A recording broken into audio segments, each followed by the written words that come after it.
मंडळी, आज आपण हिरव्या मुगापासून झटपट होणारे पौष्टिक आणि महिनाभर टिकणारे खुसखुशीत लाडू बनवणार आहोत। या लाडूंमध्ये आपण मेथी आणि डिंकाचा सुद्धा वापर केलाय, त्यामुळे हे लाडू खायला जेवढे चांगले लागतात तेवढेच ते पौष्टिक सुद्धा आहेत।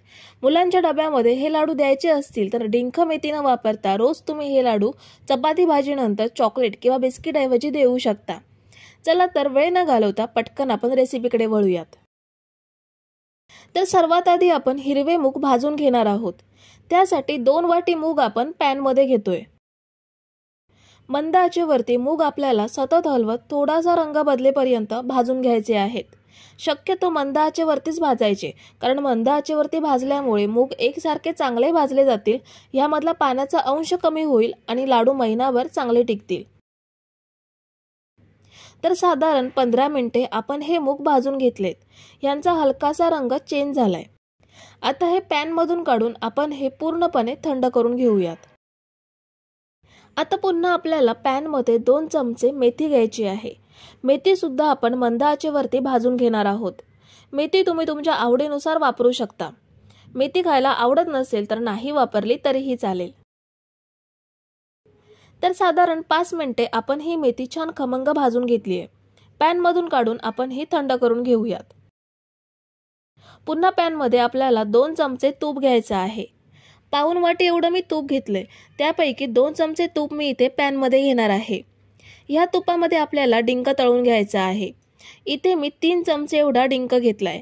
तुपामध्ये डिंक तळून फुलवून घ्यायचा आहे। मध्यम आचेवरती हा डिंक आपण फुलवून घेऊयात। तर अगदी साधारण 1 ते 1.5 मिनिटातच डिंक छान फुलला गेलाय। प्रत्येक कण चांगला टम्म फुललाय। आता हा आपण पॅन मधून काढून घेऊयात।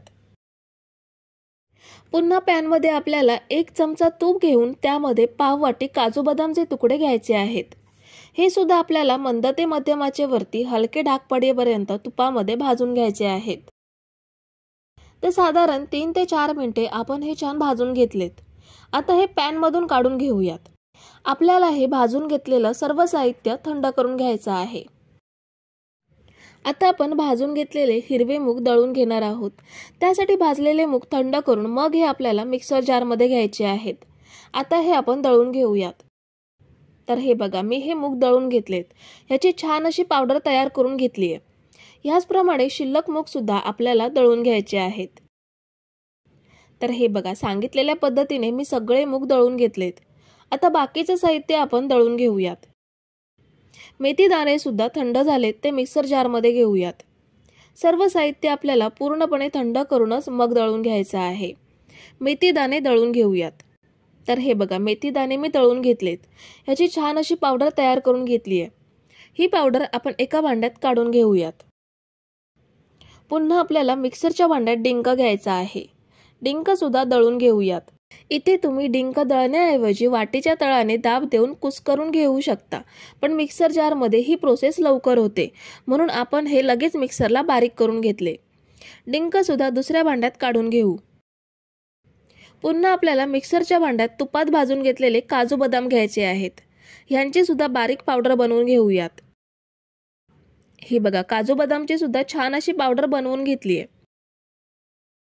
आता आपण दळून घेतलेली मुगाची पावडर तुपामध्ये थोडा वेळ भाजून घेणार आहोत। त्यासाठी पॅन मध्ये 2 चमचे तूप घेऊन दळून घेतलेली सर्व पावडर पॅन मध्ये घ्यायची आहे। ही मुगाची पावडर किंवा मुगाचं पीठ सुद्धा आपल्याला मंद आचेवरतीच सतत हलवत भाजून घ्यायचं आहे। तुपामध्ये हे मुगाचं पीठ भाजल्यामुळे पिठाला तुपाचा छान खमंगपणा येईल आणि लाडू जास्त दिवस सुद्धा टिकतील। तर साधारण 15 मिनिटं मी मंद आचेवरती मुगाचं पीठ खमंग भाजून घेतलंय। आता हे पॅन मधून दुसऱ्या भांड्यात ट्रान्सफर करूया। आता लाडूचं साहित्य आपल्याला मिक्स करून घ्यायचं आहे। त्यासाठी पॅन मध्ये मी तूप घेते। सुरुवातीला आपण जे पाऊण वाटी तूप घेतलं होतं, त्यापैकी अर्धी वाटी तूप शिल्लक आहे। ते सगळं तूप मी पॅन मध्ये घेते। आता यामध्ये आपल्याला गूळ घ्यायचा आहे। 1 वाटी गूळ आपल्याला तुपामध्ये ऍड करायचा आहे।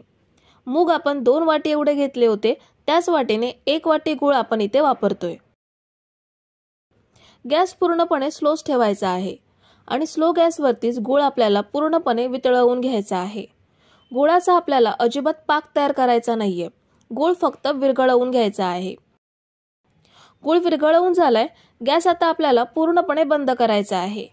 गॅस बंद केल्यावरतीच आपण यामध्ये बाकीचं साहित्य ॲड करणार आहोत। मेथीची पावडर गुळामध्ये ॲड करूयात।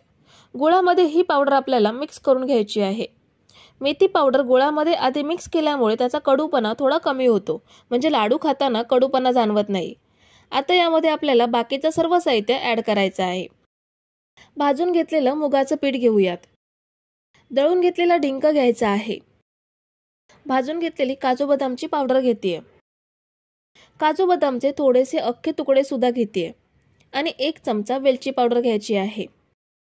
आता हे सगळं साहित्य तूप आणि गुळामध्ये मिक्स करूयात। गूळ मिक्स केल्यावर गॅस आपण लगेच बंद केलेला आहे आणि बंद गॅसवरतीच आपण हे सगळं साहित्य मिक्स करून घेतलंय। आता हे मिश्रण आपल्याला थोडंसं कोमट होऊ द्यायचं आहे। मिश्रण कोमट होण्यासाठी पॅन मी प्लॅटफॉर्मवरती घेतलाय आणि हे आपण 2 ते 3 मिनिटं असंच ठेवूयात, म्हणजे मिश्रण थोडंसं कोमट होईल आणि लाडू वळताना आपला हात सुद्धा भाजणार नाही। तर मिश्रण थोडं कोमट झालंय, आपण ह्याचे आता लाडू वळून घेऊयात। थोडं मिश्रण घेऊन लाडू वळूयात। लाडू वळताना हात अजिबात भाजत नाहीये, मिश्रण पूर्णपणे कोमट झालेलं आहे। तर हा बघा छान असा लाडू वळून झालाय। हा आता आपण खसखसमध्ये घोळवून घेऊयात। खसखस लावणं पूर्णपणे ऑप्शनल आहे, पण खसखस सुद्धा औषधी आहे, म्हणून लाडू न लावली तरीही काही हरकत नाही। हा बघा आपला छान असा पौष्टिक हिरव्या मुगाचा लाडू। याच पद्धतीने आपण शिल्लक मिश्रणाचे सुद्धा लाडू वळून घेणार आहोत। तर हे बघा आपण सगळे लाडू वळून घेतलेत। हे लाडू तुम्ही मेथी डिंक न वापरता रोज एक मुलांच्या डब्यामध्ये गोड खाऊ म्हणून देऊ शकता। या लाडूंमध्ये प्रथिने, खनिजे आणि जीवनसत्वे भरपूर प्रमाणात असतात। त्याशिवाय रोगप्रतिकारक शक्ती वाढवण्याचे काम सुद्धा हे लाडू करतात, त्यामुळे यांचा समावेश आपण रोजच्या आहारामध्ये नियमित करू शकतो। तर मंडळी, रेसिपी कशी वाटली हे कमेंट करून नक्की सांगा आणि व्हिडिओला न विसरता लाईक करा। रेसिपी तुमच्या मित्रमैत्रिणींसोबत शेअर करा आणि चॅनलला सबस्क्राईब केलं नसेल तर लगेच सबस्क्राईब करून घ्या। थँक्यू।